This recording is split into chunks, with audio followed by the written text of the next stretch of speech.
physics creators and welcome to my YouTube channel that is Creative Physics by Mansi Bhardwaj. आपको इस channel पर 11th और 12th class के easy से इजी नोट्स मिलते हैं जिनको आप एग्जाम में लिख कर ही अच्छे मार्क्स ऑब्टेन कर सकते हैं।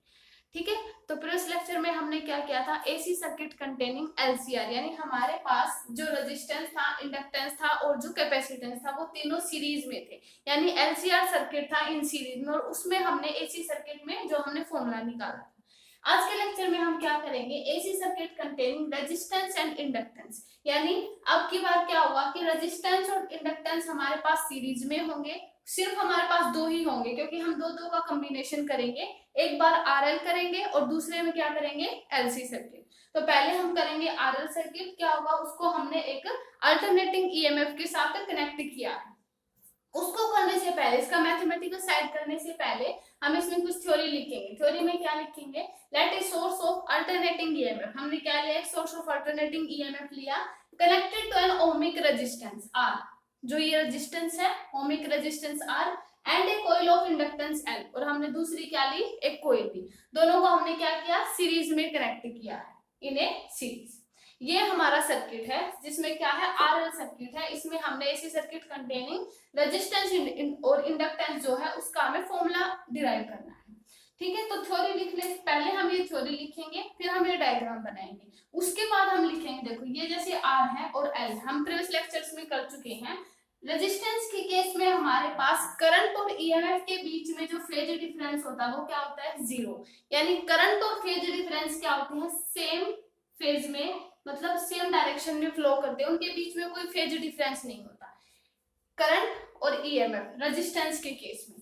अगर इंडक्टेंस के केस में देखें तो इंडक्टेंस के केस में हमारे पास क्या होता है कि जो ईएमएफ होती है इंडक्टेंस के केस में क्या होती है, करंट जो है लीड्स करता है, लैग्स करता है ना, करंट लैग्स करता है इंडक्टेंस के केस में, करंट इज लैग्स, यानी ईएमएफ हमारी क्या होती है, ऊपर की साइड, क्योंकि लीड्स करती है करंट से, और करंट हमारा क्या करता है, लैग करता है π/2 के फेज डिफरेंस से। हमारे पास इंडक्टेंस के केस में -π/2 आया था, जहां से हमने क्या देखा था कि हमारा जो करंट है वो लैग्स कर रहा था अल्टरनेटिंग ईएमएफ से।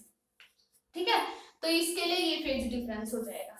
यहाँ से अगर हम अब इन दोनों को देखें, यहाँ से हमारे ईएमएफ क्या कर रही है, लीड्स कर रही है, और करंट हमारा लैग्स कर रहा है, और इस डायरेक्शन में क्या हमारे पास कि करंट और ईएमएफ क्या है, सेम डायरेक्शन में है। अब देखो हम प्रीवियस लेक्चर्स में कर चुके हैं, जो हमारी क्या थी, जो इंपीडेंस ट्रायंगल बना था, हमारा इंपीडेंस ट्रायंगल कैसे बना था, जैसे ये था,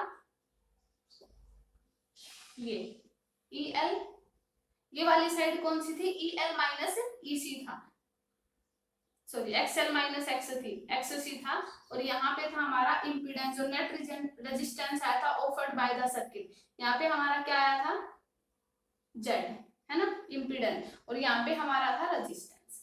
ये हमने बनाया था इंपीडेंस ट्रायंगल। ये क्या था, XL माइनस XC था, यहाँ पे हमारा नेट इंपीडेंस आया था। इंपीडेंस हमारा क्या होता है, net resistance offered by the circuit, यहाँ पे इंपीडेंस था और ये रेजिस्टेंस था। यहाँ पे अगर हमारे पास सिर्फ रेजिस्टेंस और इंडक्टेंस है, तो अगर हम इसको इस फॉर्मूले के अकॉर्डिंग अगर इसको डिराइव करें तो यहाँ से देखो हमारे पास क्या है, सिर्फ और सिर्फ XL है, और यहाँ पे XC है नहीं, क्योंकि हमारे पास दो का कॉम्बिनेशन है, सिर्फ और सिर्फ रेजिस्टेंस का और इंडक्टेंस का, कैपेसिटेंस है नहीं। अब अगर इसको देख करके डिराइव करके जो हमारा इंपीडेंस ट्रायंगल जो ये है, इसका यूज हम करेंगे, इसका जो फॉर्मूला यूज निकालने में, तो इसका ये रिमूव कर दे।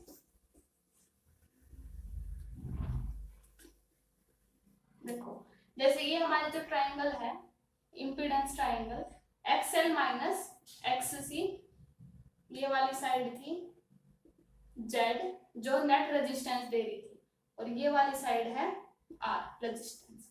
अगर इसमें हम यूज करें, पहले हमारा क्या होता है, टेंजेंट फाई, क्योंकि जो हमारा फेज डिफरेंस आता है ना, टेंजेंट पाई हमारा क्या होता है, परपेंडिकुलर बाय बेस। अगर देखो इसके बेस पे सिर्फ हमारे पास अब क्या है, दो सर्किट हैं, अगर इन दोनों का यूज हम इस इंपीडेंस ट्रायंगल में यूज करके निकालें तो क्या हो जाएगा हमारे यहाँ से, देखो क्योंकि कैपेसिटेंस का है नहीं, कैपेसिटेंस है नहीं, तो यहाँ पे सिर्फ और सिर्फ क्या आ जाएगा, XL, तो ये वाली साइड कौन सी हो जाएगी, XL। अगर ये XL है तो ये भी कौन सी हो जाएगी, XL।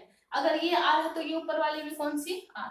तो टेंजेंट फाई हमारा क्या होता है, परपेंडिकुलर बाय बेस, है ना, तो परपेंडिकुलर क्या है, XL, और बेस हमारा क्या है, R।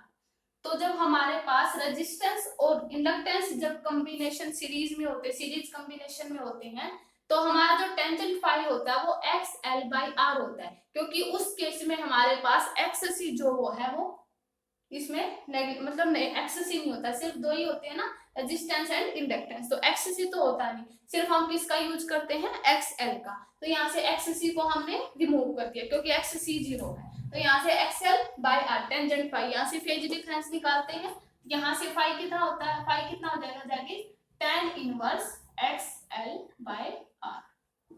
ये हमारा फेज डिफरेंस आ जाएगा जब रेजिस्टेंस और इंडक्टेंस जब सीरीज कॉम्बिनेशन में होते हैं, ठीक है। अगर इसी में अगर हम निकाले पावर फैक्टर, जो हमारा क्या होता है cos phi, power factor that is cos phi क्या होता है, that is B by H. Base हमारा क्या है, that is R, and hypotenuse हमारा क्या है, दैट इज जेड। ये इंपेडेंस वाला अगर देखें आर बाई जेड हो जाएगा, ठीक है। तो tan इनवर्स, यहाँ से फेज डिफरेंस ज्यादा इंपॉर्टेंट है क्योंकि इनके बीच में अगर फेज डिफरेंस देखेंगे तो tan inverse XL by R, ठीक है। यानी इंडक्टेंस का रिएक्टेंस और इंडक्टिव रिएक्टेंस और ये रेजिस्टेंस जो ऑफर्ड होता है नेट सर्किट, ठीक है। तो ये आ जाएगा एक्सएल बाई आर, ये पावर फैक्टर हो गया, ये बी बाई एक्स। इसमें हम वोल्टेज भी निकाल सकते हैं, जैसे अगर निकाले कि V L minus V C होता है ना, प्लस में ये आ जाएगा वी जेड का square is equal to V L plus V C plus R square. V C तो है नहीं, तो वी एल का स्क्वायर प्लस आर का स्क्वायर हो जाएगा, है ना, क्योंकि वी सी हमारी यहाँ पे नहीं है। तो या इस तरीके से हम इसमें वोल्टेज भी निकाल सकते हैं, ठीक है। तो यहाँ से हमारा क्या हुआ कि हमने जो जब सीरीज में लिया इंडक्टेंस और रेजिस्टेंस को, तो हमारे पास क्या आया, ये फॉर्मूला आया, क्योंकि हम इसमें डायरेक्ट इंपीडेंस ट्रायंगल में यूज कर सकते हैं। डायरेक्ट एक्स सी को जीरो रख दें तो यहाँ से डायरेक्ट इजी है बिल्कुल, है ना। तो बिल्कुल यहाँ से सेम हमारे पास, क्योंकि अब क्या है, दो ही है ना, रेजिस्टेंस और इंडक्टेंस। तो यहाँ से एक्सएल माइनस एक्ससी वाला जीरो हो जाएगा, सिर्फ क्या हो जाएगा, एक्सएल बाई आर आ जाएगा, है ना। इस केस में हमने क्या निकाला था, इंपीडेंस ट्रायंगल का फॉर्मूला जो आया था जेड का, हमारे पास ये था, Z is XL minus XC by R था। अब यहाँ से एक्ससी तो सी तो जीरो हो गया, तो एक्सएल बाई आर यहाँ से डायरेक्ट आ सकता, ठीक है। तो ये हमारा था दो का कॉम्बिनेशन, ठीक है। तो आज हमने क्या किया, AC circuit containing resistance and inductance, ठीक है। तो आज के लेक्चर में हम इतना ही करेंगे। नेक्स्ट लेक्चर में हम करेंगे एसी सर्किट कंटेनिंग जो रेजिस्टेंस होगा और यहाँ पे क्या होगा, कैपेसिटेंस। यानी अब ये एलसी सर्किट था, नेक्स्ट लेक्चर ये एलआर सर्किट था ना, एलआर सर्किट, और नेक्स्ट लेक्चर में हम करेंगे एलसी सर्किट। ओके, तो आज की वीडियो में इतना ही। ओके।